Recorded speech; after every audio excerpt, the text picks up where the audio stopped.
All right. Hey, everyone. Welcome back to another episode here. Today we are lucky. I've got Kevin Carr here with me, and I'm super excited for the conversation that I'm about to have with him.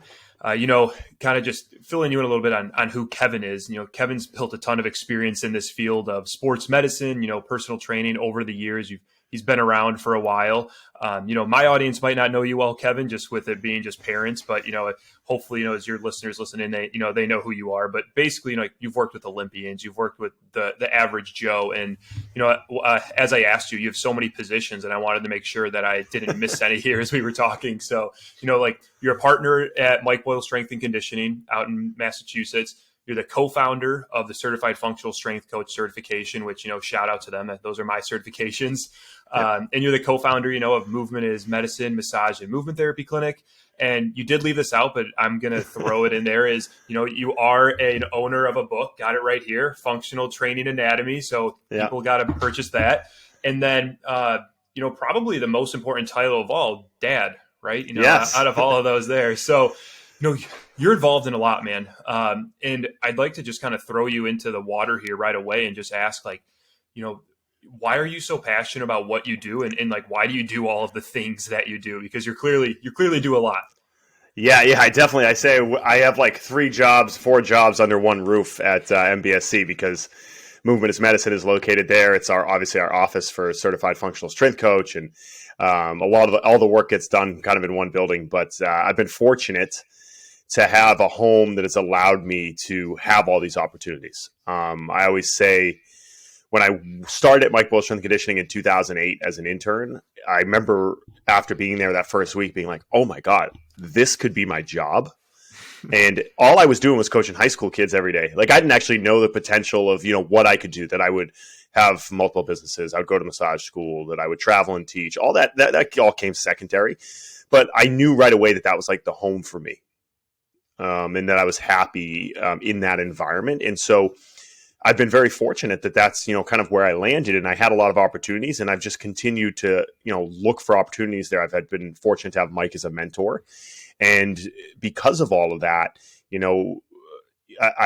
my passion has continued to grow, and I've been able to develop on my why. So like I said, when I started, I thought I'm just going to coach high school kids forever. And that was fine. No one gets into strength conditioning for the money. Yeah, for right. Sure. You don't get in there because you want to have a Lamborghini, but you do it because you enjoy it, and you'll find a way to make a living. And so for me, I was able to build on my why there. Like the things I was passionate about coaching also allowed me to become passionate about teaching, and become passionate about writing, and become passionate about rehab. And so for me, I think it was about landing in the right spot and finding a place that kind of aligned with the things that my values and things that I cared about. So I've been very fortunate in that sense. Yeah, and it's still a dream of mine to get out to MBSC. It's one of those where I was like, as you said, with CFSCs to bring people out there, but I feel like I need to spend a week there. And one of the big things too is it seems like it's just such a contagious environment out there. Everyone wants to make people better, and so I'm sure as you've met all these people, it just makes it that much almost harder to say no because of all these opportunities just to help more people, and being with so many like-minded individuals out there. Yeah, I mean, I would say when I started, I look around at the coaches that were there when I was an intern, right?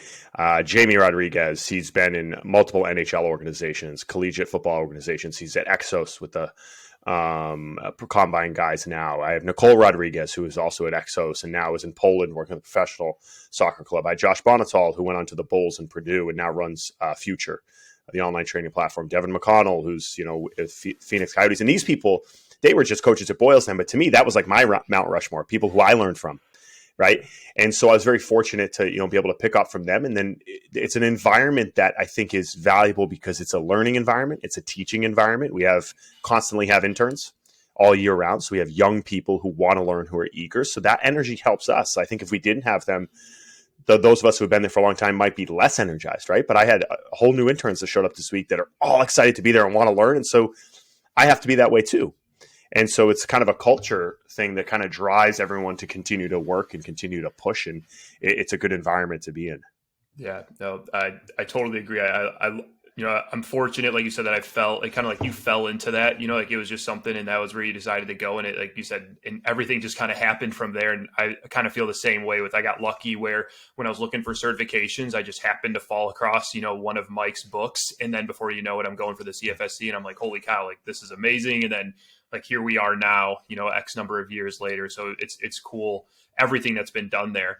There's, the interesting thing with that, I'm like hoping we can kind of do here today is like you've been on podcasts, you've talked with like other trainers, and you've talked like the science with the training and a ton of that. But I'm excited for this one. So I think it's like a little different in the fact that like we're not really here to talk about the science. Like I could nerd out with you about that stuff all day, but this is kind of one of those where it's like, this is meant for parents, and it's something to. I like that. We can use the scientific jargon, but also like we can just have a conversation about like wellness and health and what we can do to apply that to, the everyday average Joe. And, before we kind of dive into some of the stuff that you do with like working, with the average Joe, I got to ask you, like, do you kind of laugh at the old you before you had a kid where you like thought you were busy and now you're like, right? Like, you're like, wait, I was doing all this before, but now I have to take care of everything else before I can even worry about that. Yeah. You learn to reprioritize your time. Right. And like for me, it's been very good because it's allowed me to be better at shutting down when I'm here. A book I read a long time ago is The Power of Full Engagement. And it's one of those books that I reread very often. And it talks a lot about being fully engaged in whatever you're doing, whether it's work, whether it's time with your family, whether it's a project that you're doing, whatever it might be, and how you'll be more productive and better at the things that you're doing if you're not trying to spread yourself between a bunch of things. And it's a book you have to keep reading because when you get busy, you screw these things up. And so I was kind of reminded of that when you were like, okay, well, I got to, take care of my kid. I come home every night. I'm usually the one that puts her to bed. It's like actually my favorite kind of thing to do. My wife, it's probably like your one time you're with her, right? Yeah. Like I'm with her in the morning, sometimes during the day, like in the middle of the day, but then I come home at night and I'm like, my wife's at work. And so I take her and I have my nighttime with her and I put her down, and like it's allowed me to better prioritize my time and be more thoughtful with the things I give my time to. And you're right. When you don't have a kid, you think you're busy. It's just like when you're in college. I always tell the kids that we work with who are college students, they're like, I'm so busy, I'm so tired. And their day starts at like 9 a.m. They have class for like 4 or 5 hours and then they're done. And then like, oh, you don't even know till you get a job. And then it's a whole nother level once you have kids. Yeah. And their work is due like once every 4 days in between each. Yeah. And so it's cool that, you bring up the powerful engagement because, one of the questions that I had for you is, like you said, like big lifestyle changes for you when you became a dad, and like, how do you balance it all? Number one, like you said, like you have your business part, you have, like your wife, and then you have your family time, and then you have your personal health that you need to take care of. So like, how have you adjusted to that role when you became a parent of, like you said, you have the wealth of knowledge, the importance of it all. So like, what have you noticed has helped you balance everything with such a full plate? Well, my wife is unbelievable. She's amazing. Make sure she listens to this. I will. Right? I'm gonna. If you could clip this and send it to her, it would be good. But no, we had to become much more intentional with how we communicate to one another.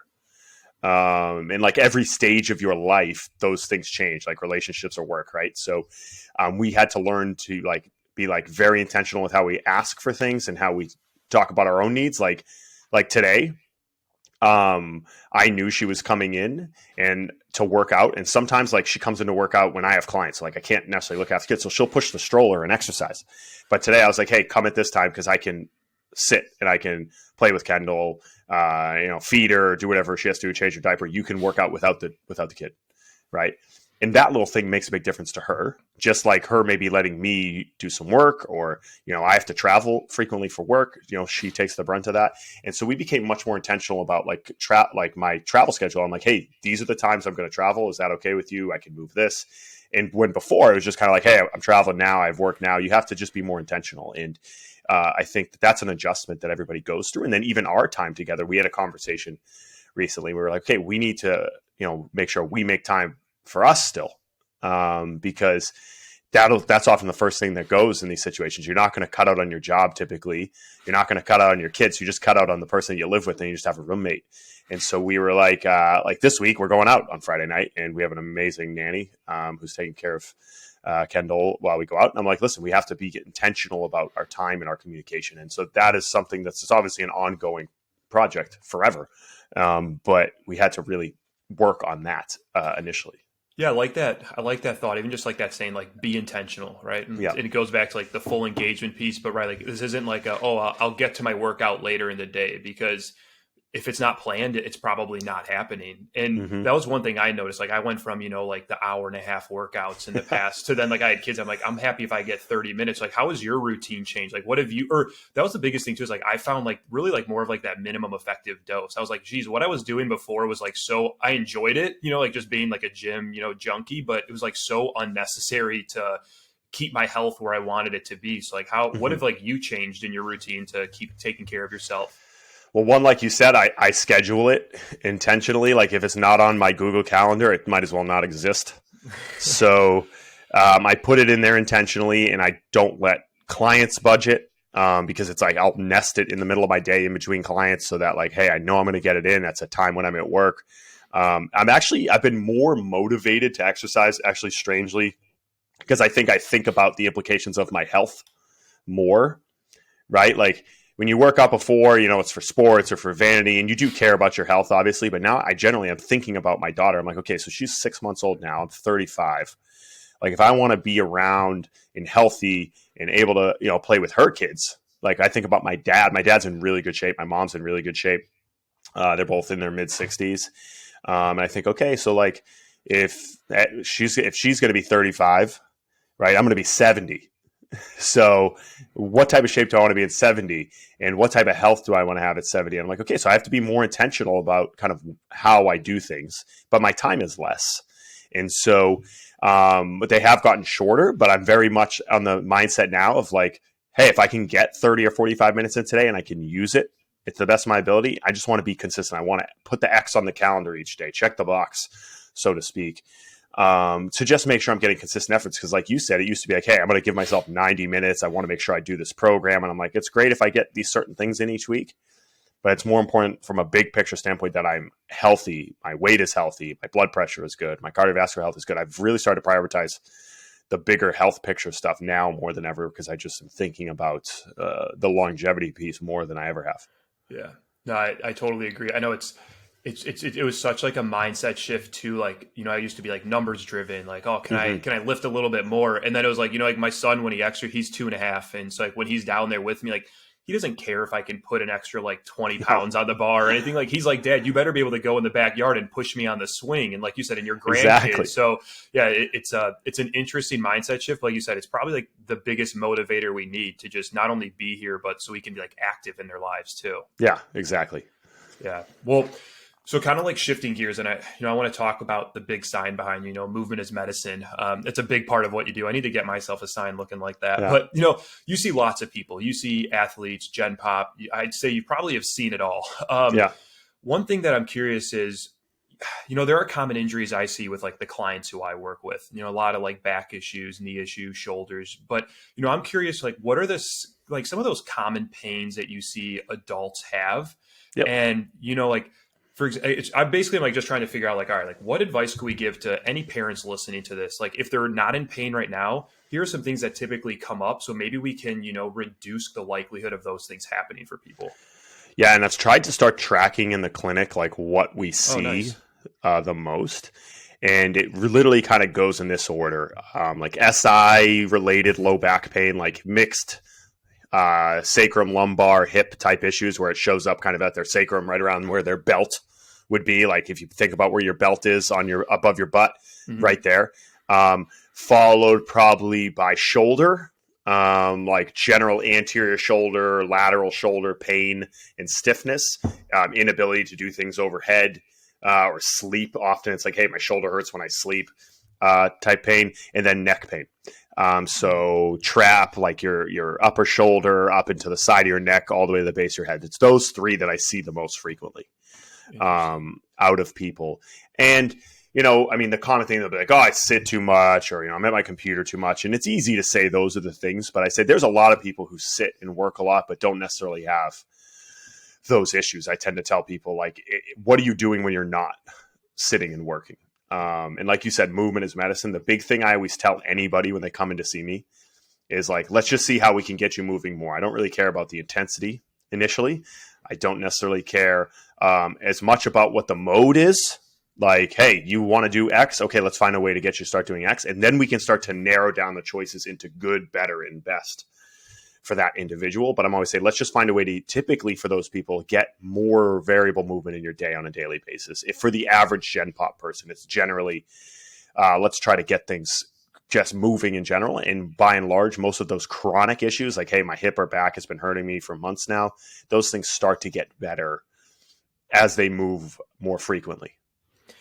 And do you think, like, you know, like you said, like, so for example, like with having my kids, I feel like I started having more back flare ups, and, you know, like I started focusing more on like core. Like, do you feel like when you're doing these evaluations, whether obviously it depends on the body part, but is it like a general like a weakness that's causing these things? Is it because of like the tightness that's occurring, you know, from the inactivity? Like, what do you feel is more of like the root cause there? Obviously it's so hard to say, you know, like every situation's different, but I'm sure over time you see a lot of similar situations. Yeah, it's actually a really good question, because they always want to come in and say, is it the one thing, right? Is this the one thing that's going to cause it? And then I usually back it up and try to take a 10,000 foot view on the person as a whole. And usually it's a combination of a lot of things that they have going on. One, from the physical standpoint, okay, hey, they're not exercising very much, or they're exercising in a way that might be exacerbating a movement issue. Like, let's say it's someone who, you know, has a really stiff shoulder and they play tennis 5 days a week. Okay. At some point, probably the joint isn't going to get in the right positions to absorb and adapt to the stress of that activity very well. And so there's going to be some pain with that. Hey, their back hurts, and they're at the computer a lot during the day. And then they like to go for a run right after, and then they feel stiff in their back after. Okay, maybe there's some things we could do to make you feel a little bit better. But then typically when it's chronic, also I say, let's take a look at everything else in your life, because we know that pain isn't just a result of the physical tissue manifestation. The way the pain shows up isn't just because your hip is stiff always. It's also because, you know, maybe in your life you're working, or you just had a kid, so you're not sleeping very well, and you're stressed because you're trying to manage the demands of your job with the demands of your family, and you're not sleeping. And because of that, your nutrition is a little bit off. All of those things we know contribute to the pain experience for an individual. That's why there's some people who, by an orthopedic assessment, might not move very well, but they don't feel bad at all. And there's some people who move really well if you put them through a screen and they're like, I'm in constant pain, right? And so we can't always say, I tell them, like, we can't always say it's just because X. That's probably a contributing factor. It's a big piece of data. But I say, like, sometimes I've gotten people to move better and they still don't feel good.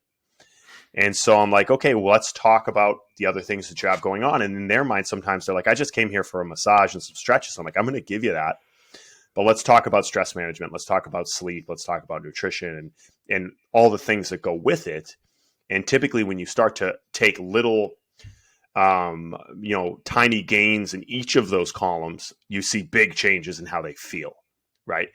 Because the stress is kind of just a manifestation of all these other things. The pain, rather, is just a manifestation of all these other stressors within their nervous system that they're typically dealing with. Yeah, no, it's crazy how it's so, and it's also, it's so much more than that pain site, which I love that you mentioned. And rarely is that ever, like you said, the actually like the cause of what's going on, or even it's like so frustrating too. I'm sure you see this too. Like, I know, like, whenever I go somewhere like with an injury, I used to be like if my back hurt, I'd be like, why aren't you even spending time on like where my back hurts? It's like, well, that hurts because you're actually really tight, like in your thoracic spine, or like you're tight in your hips. Like, it has nothing to do with that location. And like you said, people don't even think about all these things beyond the physical pain that's causing it. And so you brought up a lot of things like sleep, nutrition, all these things that are going to play a role. How do you help someone through that without like overwhelming them with all of that information too? Because it's like, you know, like, how do you, like you said, you offer them stretches and the movement piece, but then you give them other things to work on too. How do you present that to, you know, help them get through that process? Yeah. And you got to tiptoe when you start to explain pain in a way that is outside of their traditional perspective, that they think, you know, hey, it's because X is tight, or because this is weak, right? And again, those are always contributors, but not the whole picture, because what they start to hear when you first say that is, oh, you're saying this is all in my head. because I'm like, pain is a result of the brain and the nervous system more than it's the tissues. That's why people can have phantom limb pain. Like I had a client who lost his leg in Vietnam and he had foot pain every single day. He didn't have a foot. And so that's wild. Wow. Yeah. And so, I mean, because your brain still has the representation of the right foot in the head. And so there's still pain there. And so, well, I'm sure when we hyper focus, that probably doesn't help either, right? Because like then you're just so sensitive. You're like, oh my God, my foot. Yeah, because their world gets narrow. What happens when you have an injury? Your whole world narrows. You can't do the things you want to do. If your back hurts, Jeff, it's harder for you to take care of your kids. It's harder for you to go to work. It's harder for you to do everyday tasks. So all of your world narrows. So that causes stress for people. And that's why things exacerbate. When they have chronic pain for a long period of time, your nervous system gets good at recognizing that. And I always say it's like a smoke alarm. Like if I had a smoke alarm in my house, and it goes off, but then the next time it goes off a little easier, and the next time it goes off a little easier. That's like your nervous system. Your nervous system is really smart. It learns. And so what I tell them is like, we have to make it less sensitive. I'm not saying you don't have an injury at that site, and your pain is very real because you feel it. But what we want to realize is that the things driving your pain could be outside of that particular thing. Like the one woman was like, I'm just going to roll it like 5 hours a day. I'm like, well, that's not going to get rid of it. But maybe if you roll it for a few minutes and do some stretches and then go strength train and then, work on some mindfulness and sleep, then you might feel a little bit better. And so take better advantage of those 5 hours you're going to do rolling. Yeah, exactly. I'm like, if you have 5 hours to do rolling and stretching, you can probably work on some of these other things. And so, so when I explain it to them, I say, you've got to figure out what they're willing to do. Because if you give them too much, and that's going to stress them out even more. So you got to get a picture on an intake and figure out like, hey, like where can we start with this individual? And if that means a little bit of foam rolling, a few stretches, and you go for a walk for 10 minutes a day, that starts to get things moving a little bit. And then maybe next time they have that habit down and I say, okay, now can you try this one strength exercise every day and start to build? It's like a snowball down the hill as you go. And so over time, you can start to build habits. And actually, I have a good story about this if you want. I love stories. Let's go. It's basically our bedtimes anyways, right? So this will be our bedtime story. So I have this client. I was actually going to post this on Twitter. I'll probably do it tomorrow. So I have this guy. I've been working with him for a long time. And when he first came to me, he's in his mid-50s when we started. He's 60 now. And when he first came to me, he never really exercised in any organized fashion. Worked from home, was very sedentary. And he was only coming 1 day a week. And he was kind of coming begrudgingly, knowing that it was good for him to come to see me, but not really excited to come. He was good for a cancel every now and then. Sometimes he'd bag out in like 40 minutes and be like, hey, I'm good for the day. But I stuck with him because I liked him. But I'm like, he might not be a guy that doesn't stick. And so early on, I tried to talk to him about his step count because I knew he was not moving at all. He was very cardiovascularly unfit. So I'm like, hey, you have an iPhone. Can we just track your steps? He's like, I'm not interested in doing that at all. I was like, okay. So I could have pushed that and I might have lost the guy, to be honest. Yeah. And like we did the same workout probably for a year, 1 day a week, and got it maybe a tiny bit better, not particularly stronger, but he was definitely better than if he didn't do it. Right. And I could have been the traditional trainer guy and be like, you got to add 1 or 2 more days. You got to track your steps. You got to log your food. But I knew that wasn't going to be a winning strategy with this guy. So it took about 2 years before he was willing to even look at his steps on his iPhone. Okay. But at this point, he had grown to actually like working out with me. He'd come every week. We'd get 2 days a week. Sometimes we get 1 day a week. He actually enjoyed being there. And then he's like, okay, I'll track my steps. So we looked at his whole year, his entire year. You know what his average step count at the end of the year was per day? Before he started focusing on it? No, just tracking it. Like I was like trying to encourage him to walk, but I knew he wasn't doing very much, but he was at least looking at the metric. I'm going to say 2,300. 3,300. So not a lot, right? Not a lot. They said the old 10,000 step a day crowd would tell you, like that's terrible, right? Yeah. But now we had a number. Yeah. And so I said, okay, so let's see if we can add a little bit more each day. And I got him even in between his bouts of sitting at the computer, get up and do some squats and do some push-ups. And then, just like I said, do 10 squats, 10 push-ups, go back to doing work, right? So just break up the 8 hours of sitting. Next year, 4,600 steps a day. Over a year, though. So that's a whole behavior change. Still, not outstanding by any means. But still, right? Uh, Like how many? It's a lot of extra miles, right? 1,000 extra steps a day times 365. That adds up. yeah. And now, this past year, still comes see me consistently. He does his exercise on his own. He goes to yoga 1 day a week, and he had 6,500 steps a day on average. And That's so I'm awesome. like, it took the guy 5 years to get there. But these behavior changes will only come when these people are ready to do them.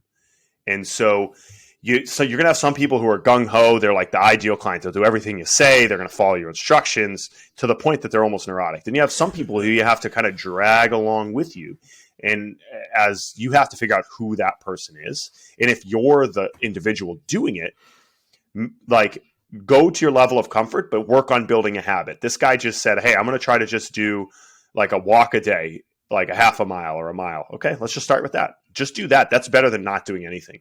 I think some people get discouraged because they think, oh, it's not enough, right? Yeah. But that habit can build over a period of years to a habit that can be very impactful. And so I always try to use that as a lesson for behavior change for people, that it's going to take the time it takes for you, but it's the fact that you're moving forward that's really important.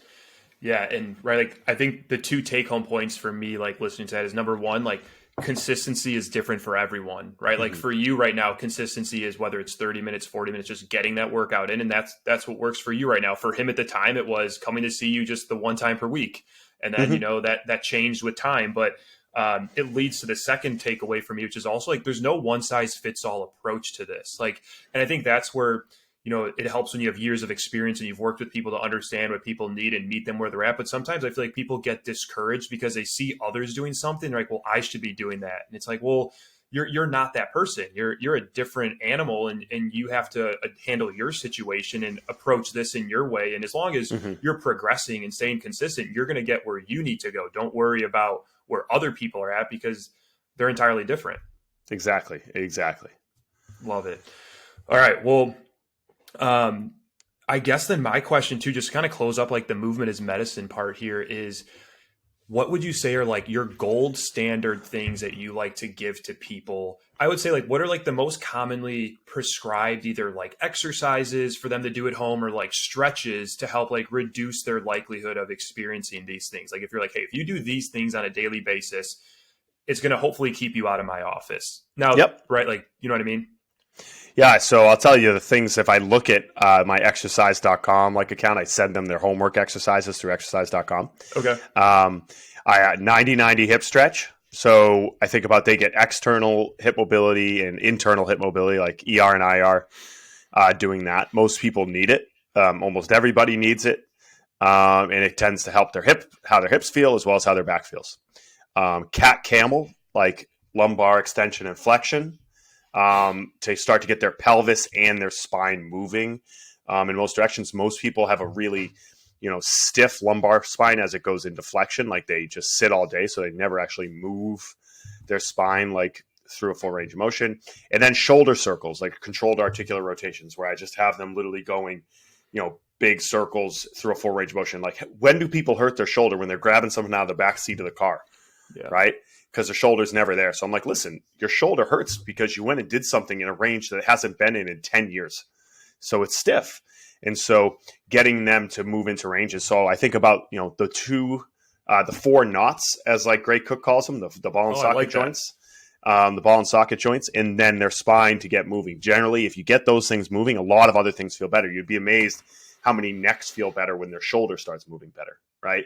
And how many backs feel better when their hips start moving better. So those are probably the three biggest things I find myself giving to people consistently.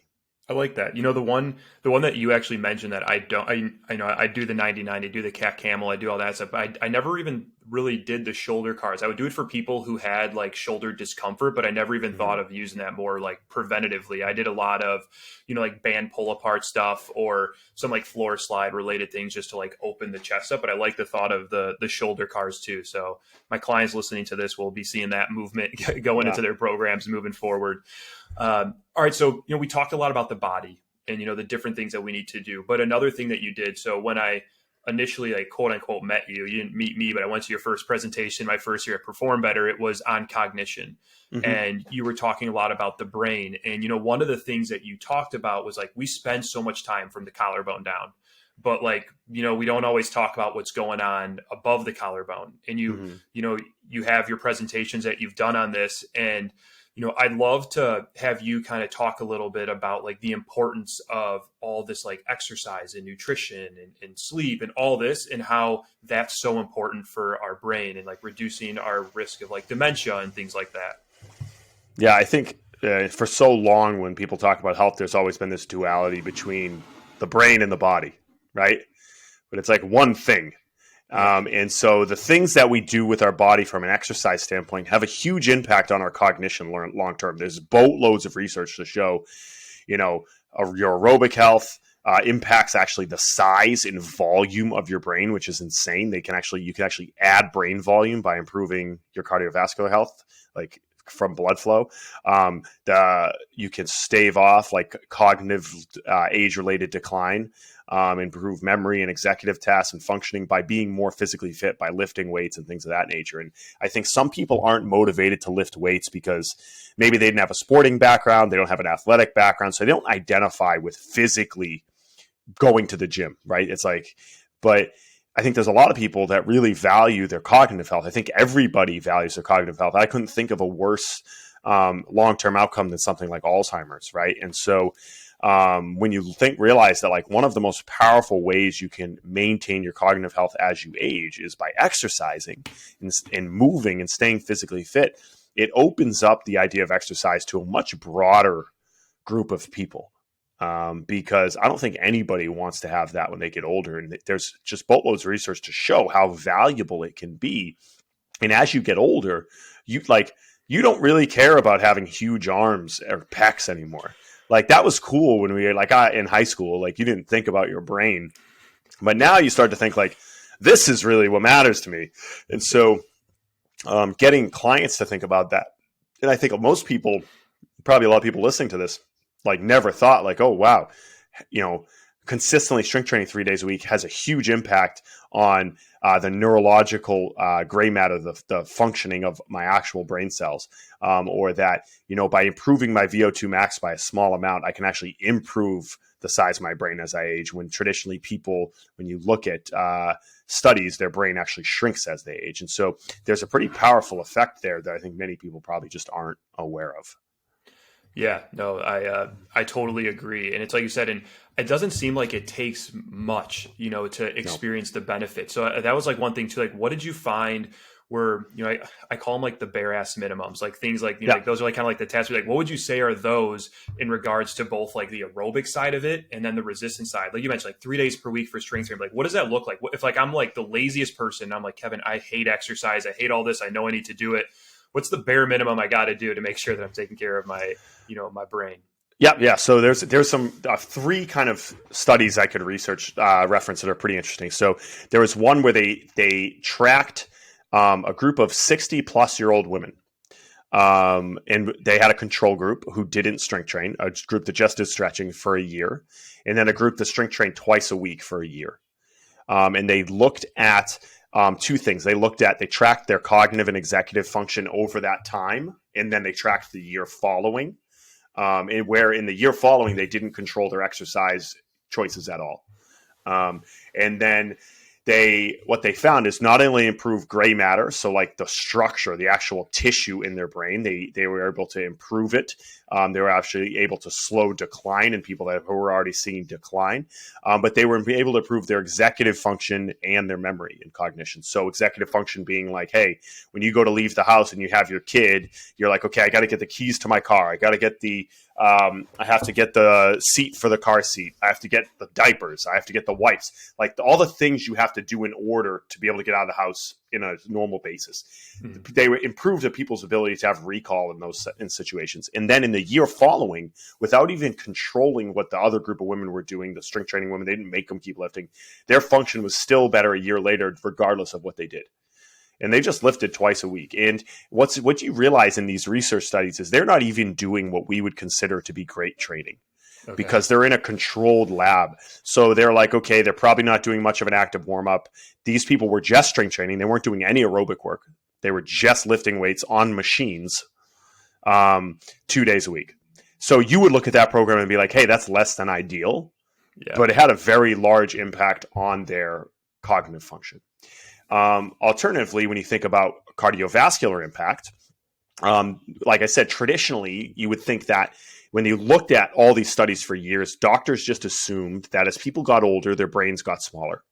Once they hit midlife, you would see brain volume, the actual size of your brain, your cortex would shrink. And what they did is they did the same thing. They took a group of men and they tracked brain volume, and they took the other half, who they tracked brain volume, and they had them do cardiovascular exercise, again, really low volume, a couple times a week, basic aerobic exercise. And they actually measured with fMRI, measured their brain volume over the course of the year. And they made huge changes in the actual volume and size of their brain from having them get, and the changes in aerobic fitness were not large. There were small changes in VO2 max for these people who were previously sedentary. And So you're not saying like these people need to go run 5 miles. We're talking just like any like. So do you know what kind of cardiovascular stuff they were doing? It was like stationary bike, because again, it's done in a lab. So they put them on stationary bike for like a year, a couple times a week, and they would see huge changes in. And then also they measured cognitive function and memory, also vastly improved.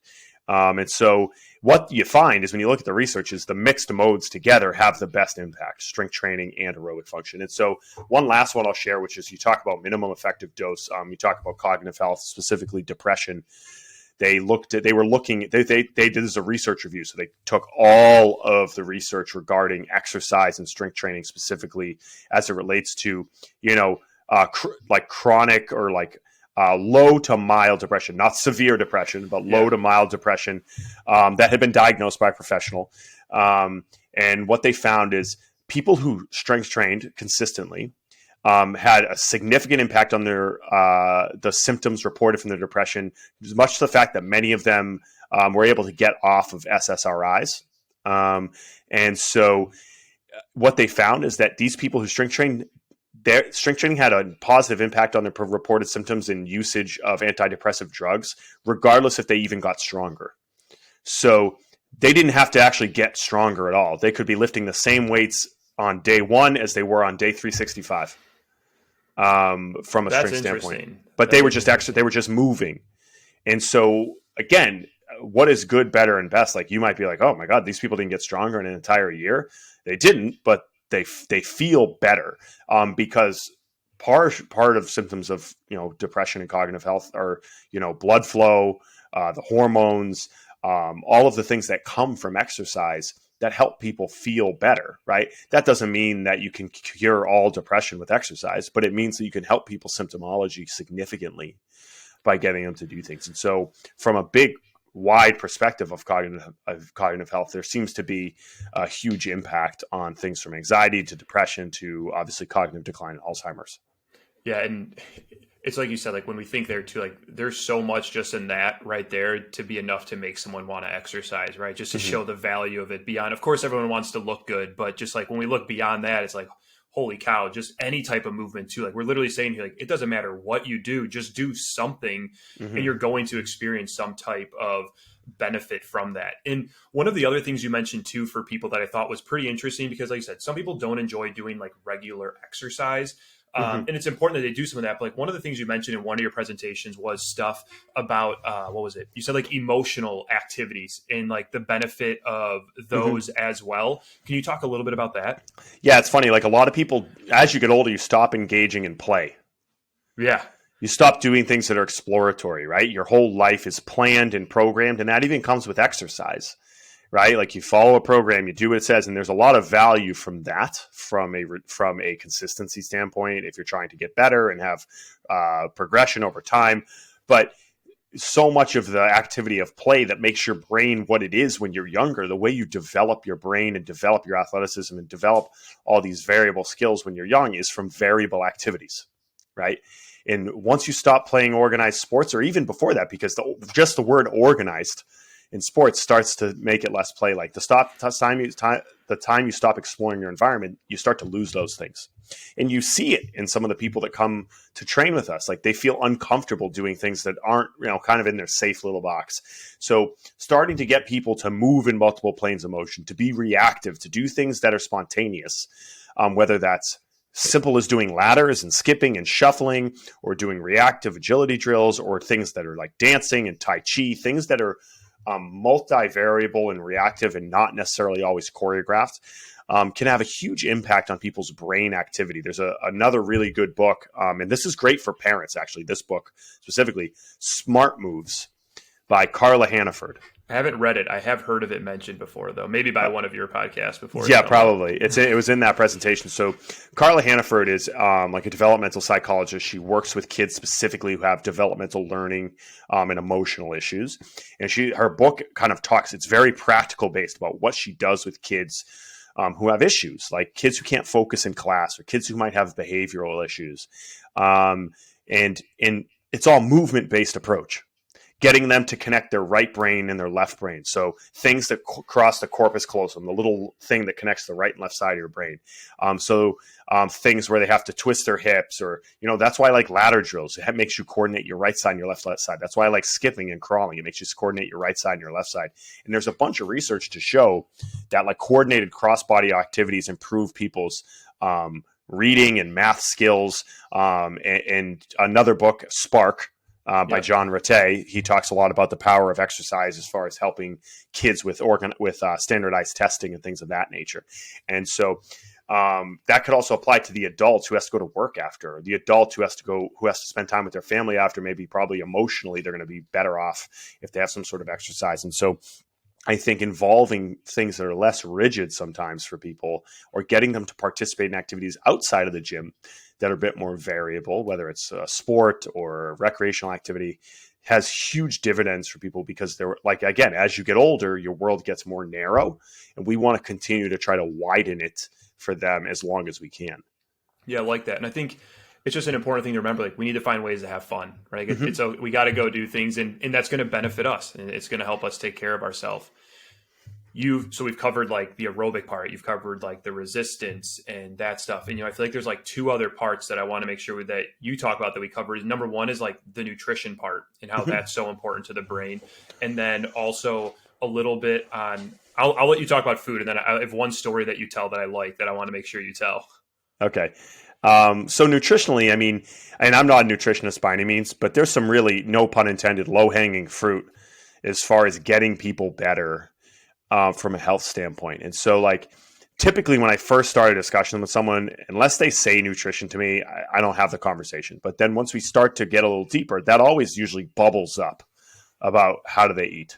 And it's another thing where I'm like, we're not going to go from junk food to, kale smoothies on day one. Yeah. Like no one's going to do that. We might never go to kale smoothie, to be honest, but that's not where I'm going to be.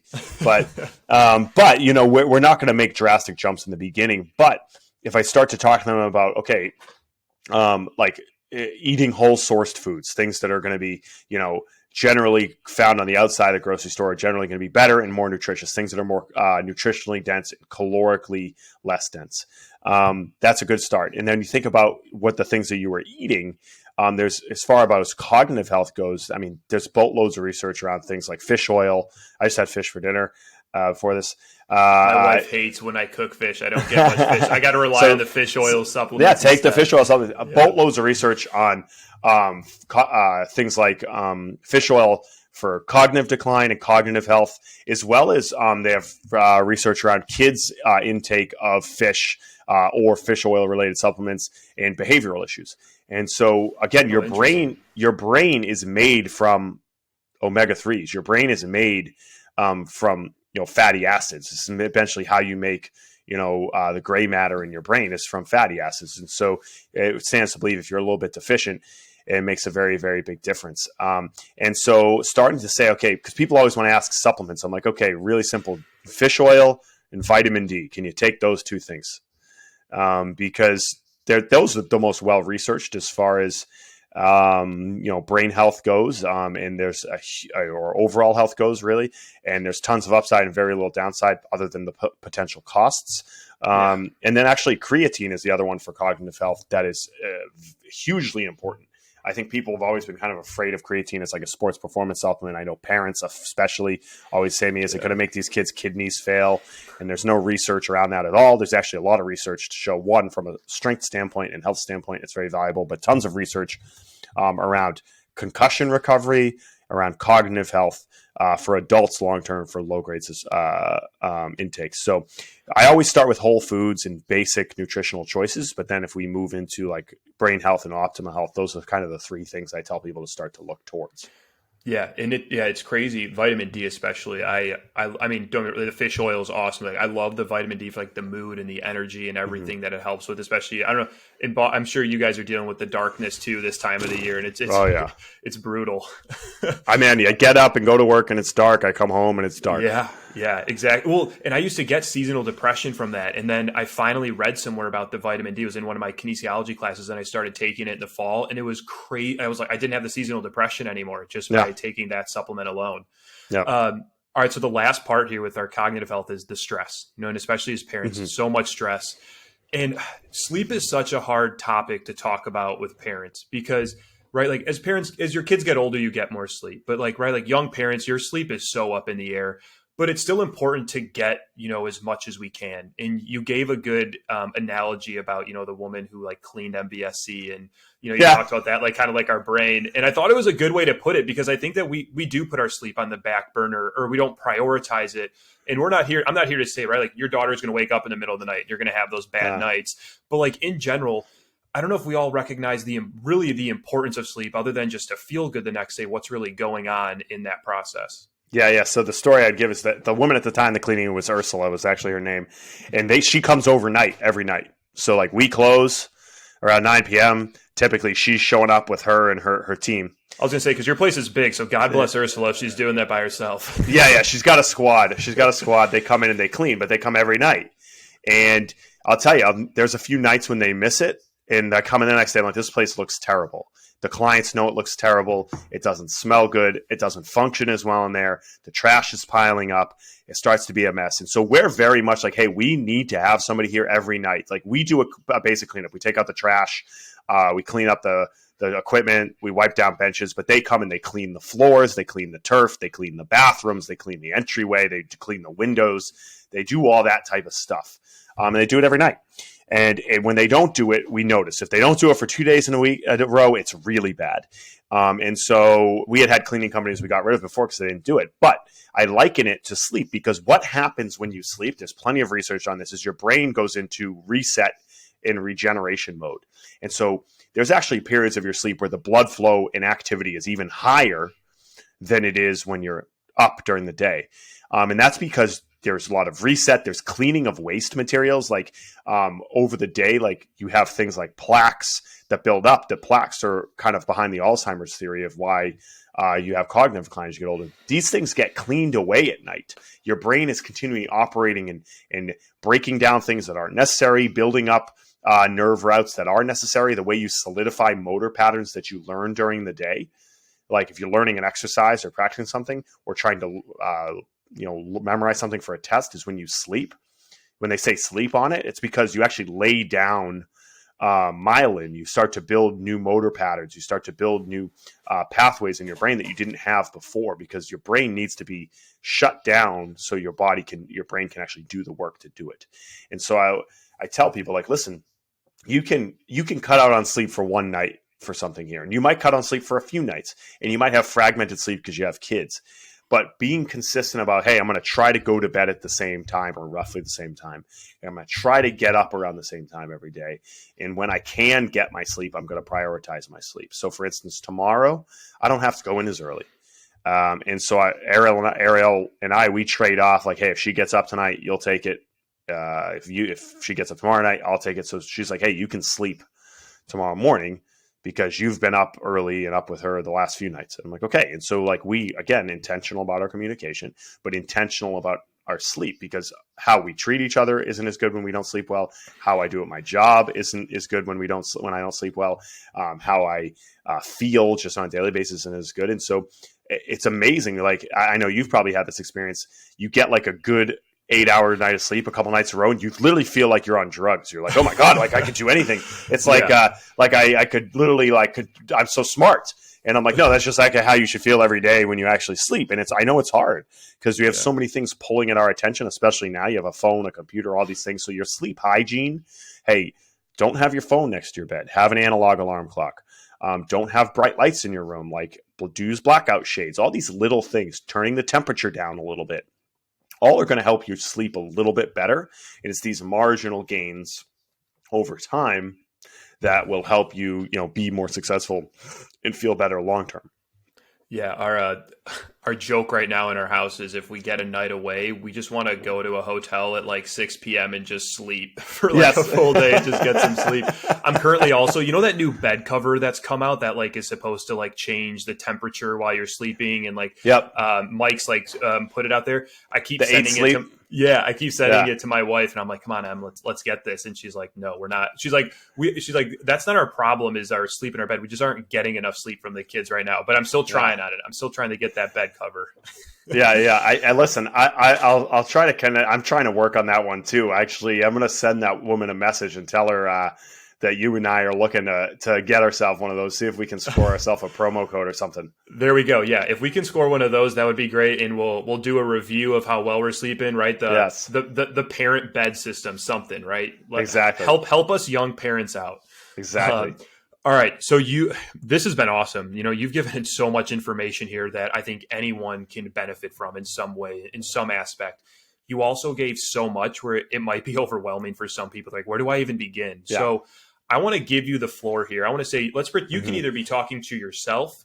You could be talking just to like the world of parents, maybe like frustrations you have in general with people. You work with people all day and there's stuff you'd love to say to them that you just can't say. Let's say this is like a free space for you. What do you want to say to either help you out if you were in a situation where you just need basic guidance? Like, what is one thing that you would tell someone, hey, if you are in a horrible place right now, you need to do something to start moving in the right direction. What are like your bare ass minimums or your big rocks that you would give to this person to say, focus on this and you're going to start feeling better and your health is going to start improving? So I'll give you my answer based on two books that I use when it comes to like think about habit generation, right? Okay. So there's Atomic Habits by James Clear, really good book about habit generation. And then there's the book called The One Thing. It's just called The One Thing. I actually don't remember who the author is. I have it somewhere. Okay. I haven't read that. I've read Atomic Habits. I haven't read The One Thing though. And the one thing, the thing that he focused on is like, what's the one thing that you can do that will impact everything else in your life and make it better? Because if you try to focus on all 10 things, you're probably not going to do it, right? And so try to sit down and write, like, what is the one thing that you could start trying to get better at, that you could put a little energy towards that will impact everything else. So whether that's sleep, hey, I'm going to work on just my sleep hygiene. Because if I sleep a little better, I'll be a better parent, I'll be a better husband, I'll be a better employee, I'll be more willing to exercise, and I'll be healthier. So maybe that's a good place to start. Or, hey, if I start walking every day, it'll help me de-stress. It'll probably help me burn a few more calories. It might help me sleep better because I'm less stressed. And then from there, I can maybe build more of a concrete exercise habit long term. So start to think, like, what's the one thing that you need to start on? Because I think sometimes, like you said, it is information overload. And with that one thing, going to Atomic Habits, like James Clear said, is find something that only takes like a few minutes a day. Like find something that just takes a few minutes to start. Because if you can do it for a few minutes for a month, then you can keep that habit forever, probably. And then you can start to build that habit off of that. So I always tell people, like, what's the one thing you can start to do that you can do in a few minutes a day? Whether that's going for a walk, like, hey, I want you to go take a 10-minute walk during your lunch break and come back, that you do that consistently for a month. It's harder than you think for a lot of people. They might do it for 5 days, and then they're like, I can't do it today. But you can't take 10 minutes to walk down the street and back? Yeah. Like I have a guy that I was training that has a business down the street from us. And I'm like, I just want you to walk down to me every day at lunch and walk back. You don't even have to work out. He's my friend. And I'm like, just do that, right? You'll be surprised how much better you feel and how much motivated you continue to do things when you start to do that. So I say, do the one thing, and something that just takes a little bit of like 10, 15 minutes a day at the most. And then let's go from there. And then you can start to really build habits, concrete and long term, from that. So I think most people just need to self-reflect and find what the one thing is to start, and then you're going to build habits from there. But if you try to, this is the time of the year. It's the first week of January. This is when, everyone tries to take on everything at once. I always say resolutions should be like pizza, right? Save some for later. Don't eat it all at once. Share it with friends. Get a social support group, because it's going to be easier to do. Yeah, don't try to eat all the slices at once. And maybe try different slices at different times. Hey, if that didn't work, right? If you don't like pineapple on your pizza, try the cheese. Maybe you don't like doing spinning. Great, go try strength training. Or maybe you don't like strength training. Go try swimming. Whatever physical activity you like is what you should start with. And so don't try to think I need to start with this. Go find the one that's right for you to be consistent, and go from there. I'm stealing that one for social media for sure. I'll make sure. I have an image. I have an image, like a little infographic. I'll send it to you. All right, that's awesome. Well, yeah. I think that's a mic drop statement right there. That sum up of everything, and I think that really does summarize everything. So, with that being said, just to kind of close here. Number one, thank you, for joining me on here and, helping all the parents who listen to this. There's no question they're going to benefit from listening to this, and appreciate, you sharing all the knowledge. I'd say, parents who want to continue to learn from you, you're in so many places, right? CFSC, Movement is Medicine, your personal account, like where would you direct people if they want to keep, hearing from you, whether maybe getting in touch with you, whatever that is, what would be the best place to do that? Instagram at Movement is Medicine. You'll probably get the most training and health-based information. So I would start there. That'd probably be the best place to go. If you message me, I'll get back to you. And I tend to put a lot of information up there. So I'd say go there. Awesome. Well, Kevin, thanks again for joining. Appreciate having you on. And thanks again. You're awesome. My pleasure, Jeff. Thanks for having me.